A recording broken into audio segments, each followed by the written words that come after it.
Hey everyone, and welcome back to my channel. My name is Josh and this is your stimulus check update for Tuesday, June 30th, the last day of June. I really can't believe it. Anyways, in this video we'll be discussing both the first and second stimulus check, the $1,000 EIDL grant, and then I'll be wrapping up this video by answering some of the comments and the questions that I received in my previous video. But first, if you wouldn't mind real quickly liking this video, giving me a big thumbs up. It really just helps with the YouTube algorithm in terms of pushing this video out to other people like you and hopefully helping other people like you as well. Additionally, leave a comment in the comment section below letting me and others know whether or not you received your first stimulus check yet or not. By doing so, it just creates a good dialogue and lets other people know that, hey, I'm not the only one who hasn't received my first stimulus check. Okay, so if you were one of the millions of people who received one of those prepaid debit cards, and, well, you weren't one of the ones who just ended up mistakenly throwing it out, just thinking that it was junk mail, because yeah, that's really actually what some people did. Then one thing that you should know is that a recent analysis of the cardholder agreement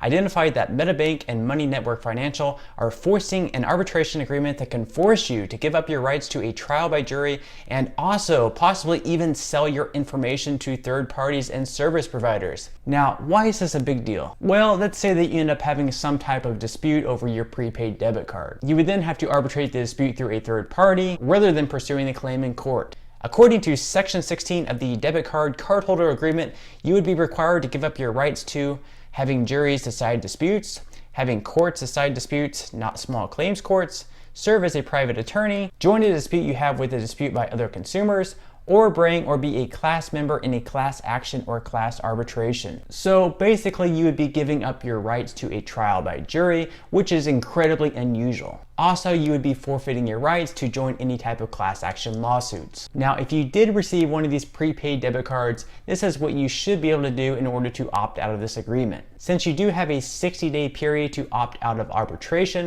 you should send a signed notice within 60 days of receiving your card. In this notice, you should provide your name, your address, and your full account number. You must also state that you opt out of the arbitration clause. Finally, you must also send the notice in writing, not electronically, to their notice address, which is Money Network Financial, 5565 Glen Ridge Connector Northeast, Mail Stop GH-52, Atlanta, Georgia, 30342.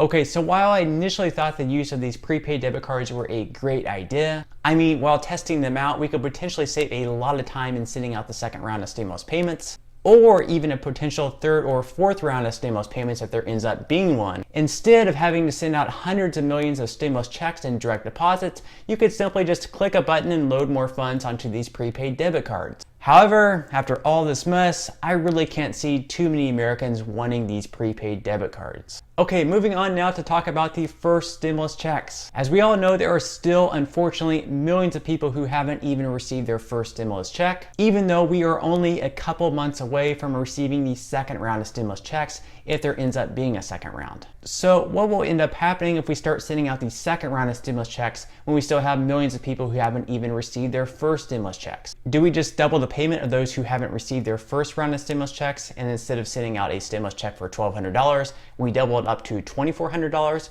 Or do we send two separate $1,200 stimulus checks to those people who haven't received their first stimulus check? This is just ridiculous. Anyways, the next wave of direct deposits is set to go out tomorrow on July 1st. So if you haven't yet checked the payment portal within the last week or two, I would encourage you to check the payment portal now. And also let me know in the comment section below if you are also receiving a payment date of July 1st as well. Now, if you go to check the payment portal and you're still receiving the error message of payment status not available, that simply means that you have not yet been scheduled a delivery date. So in the meantime, just hang in there. And one trick that you could try is to try typing your physical street address in all capital letters. Sometimes that can fetch a date, but if you're still receiving payment status not available, that just means that you're not been scheduled a delivery date yet. And also finally, you can even call the IRS. They do have an EIP hotline where you're supposed to be able to talk with an IRS agent and ask where your stimulus check is. And they're supposed to be incredibly helpful. But in most cases, whenever you call, the information is the same information you can find through the payment portal. So they may not be too much help. But if you do want to reach out to them and you do have a couple of hours in your day to spare,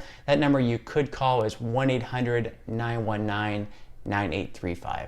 But in the meantime, I would just suggest to continue checking the payment portal. You will eventually receive a date. Remember, you're definitely eligible as long as you're not being claimed as a dependent on someone else's tax return, and as long as you don't have something like past due child support that could potentially offset your stimulus payment. So in the meantime, hang in there, try not to drive yourself too crazy. You will eventually receive a payment date, and then you will eventually receive your payment. All right, moving right along to some second stimulus check updates. Now, I don't have a whole lot of new information to report today. As we all know, at this point, we're pretty much just looking at the Senator Republicans. The House Democrats seem to be on board with the second round of stimulus checks, and even President Donald Trump seems to be pushing pretty hard for a second round of stimulus checks as well. And with President Donald Trump's push for a second round of stimulus checks, we also seem to see more and more Senator Republicans come out and be kind of on board with that idea as well. The main issue that we may have at this point are the key details of the second stimulus bill. For example, how many people are we going to include in the next round of stimulus payments? In the first round of stimulus payments in the CARES Act, we left out dependents over the age of 17, such as college students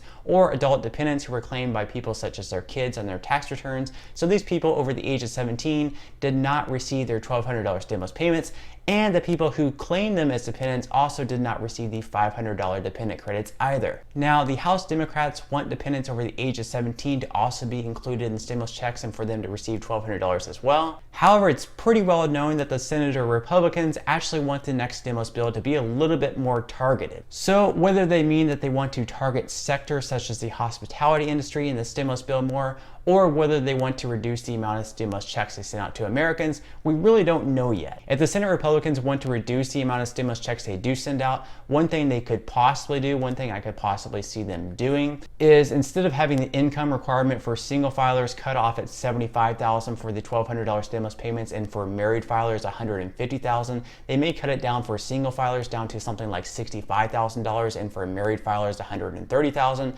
There's nothing that I see that really shows that or shows those numbers. That's simply something I think they could end up doing. Again, there's no definitive proof they are thinking of doing that, and I would really hate that idea if they did. I do believe that at the very least, everyone who received the first stimulus check in the CARES Act should also be included in the second stimulus bill as well. And that's actually evident by what Secretary Treasury Steven Mnuchin said. He did say that everyone who received the first stimulus check in the CARES Act would also be eligible in the second stimulus bill as well. At this point, we're just not sure whether or not more people will be included, such as those dependents over the age of 17. And I also think that the House Democrats won't allow another stimulus bill to pass without at least including everyone who was included in the first round of stimulus payments. There may also be some issues on deciding what else is going to be included in the next stimulus package. For example, the House Democrats passed the HEROES Act, which included those $1,200 stimulus payments, but it also included things such as releasing federal prisoners, which so far the Republican senators have made it pretty well known that they're uncomfortable including things such as that also in the bill. And I think that's the whole issue here. If additional stimulus checks are bipartisan, meaning that both the Democrats and the Republicans are on board with sending out another round of stimulus payments, then we should just create one bill, one piece of legislation, send out the stimulus checks, and do it now. Congress would have had more than enough time to write up one simple bill, including those $1,200 stimulus payments, just one piece of legislation, and they could have gotten this all done before going on their early July recess. But now, instead, we'll have to wait all the way until late July and early August to try to squeeze in another bill before the Senate goes on another month-long recess in early August. Now, in the end, I am pretty confident that the House and the Senate will work together to come up with a bipartisan bill, and we will see that pass before the Senate goes on their next month-long recess in early August. But I do think that we could have gotten these stimulus checks out faster, and this could have been done in a much more efficient manner. We should not be trying to squeeze in all of our political agendas into one bill while making the everyday American wait around and suffer waiting for their stimulus check. And I'm certainly not trying to pick on either the Democrats or the Republicans by saying that. I'm just simply stating my opinion. Okay, so now that I have all that out of the way, I did just want to put out one more quick reminder. If you haven't yet already, go ahead and put in your application for that $1,000 EIDL grant. Remember, if you have any type of side hustle or a small business, it could just be driving Uber part-time a couple of hours per week, or if you just have an eBay store where you just sell items out of your house, that's completely fine. If you have any hesitation, if you have any doubts on whether you would be eligible or qualify for this grant. Then just apply. You have nothing to lose. And remember, you are qualified for $1,000 per employee up to 10 employees. So the least amount you could receive would be $1,000 up to $10,000. If you don't have any employees, if it's a one-man show, if it's just yourself selling on eBay or just yourself driving Uber, then just apply. You would be qualified up to $1,000 since you would be the employee. So again, if you have any hesitation, just apply. You have nothing to lose here, and that money is going to be quickly running out. So go ahead and apply today. Do not put it off any longer. It only takes a few minutes to do the full application. It's very quick. And from all the comments that I have been reading, it only takes a few days from whenever you send in the application to hear back. And a lot of people are actually receiving the money directly deposited into their bank account within just a few days of applying. All right, so at this point, I'm going to go ahead and wrap up this video by answering some of the comments and questions that I received in my previous video. And if you have any other comments or questions for me, feel free to leave that in the comment section below. I do try to answer as many comments and questions as I possibly can. And those comments and questions that I'm not able to get to, I do try to pick some of the best ones to answer in the next video in video form. So without further ado, I'm going to go ahead and start off the first question of today's video, and that is from Glenn. Glenn says, I haven't received anything yet. Now the payment portal says I'm entering the wrong information. What's up with that? All right, thank you so much for that comment, Glenn. I'm so sorry you've had so much troubles with the payment portal. Now, most likely from your situation, from what I've seen of other situations, it may be that the physical street address that you're typing in is not matching up with what the IRS has in their system. I would recommend to call the EIP hotline at 1-800-919-9835. See which address they have for you. They may have an old address or just an incorrect address on file, and they should be able to update your address in their system. And then a couple weeks after that, you should be able to go back into the payment portal and it should be able to find you. All right, so the next question today is from Karen. Karen says, hey Josh, will I get the second stimulus check? Someone claimed me in 2019 without my knowledge. The IRS told me I won't get a stimulus check the first time. I don't file. I've been on SSI for over 6 years.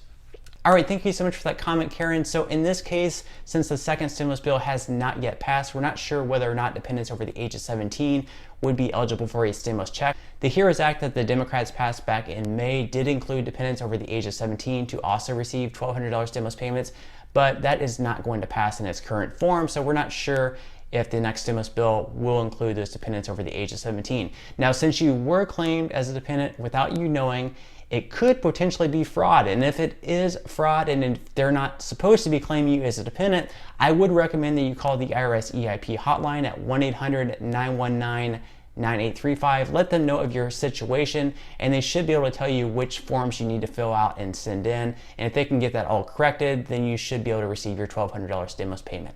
All right, so on that note, I'm going to go ahead and wrap up this video. If you did enjoy the content in this video and you'd like to see more videos like it, please consider subscribing to my YouTube channel. It is completely free to do so and a great support to me. Also, if you would like to receive one free stock from Robinhood valued all the way up to $500, feel free to claim that free stock by clicking the link in the description box below. And until next time, I'll see you guys, and I hope you have a great day today.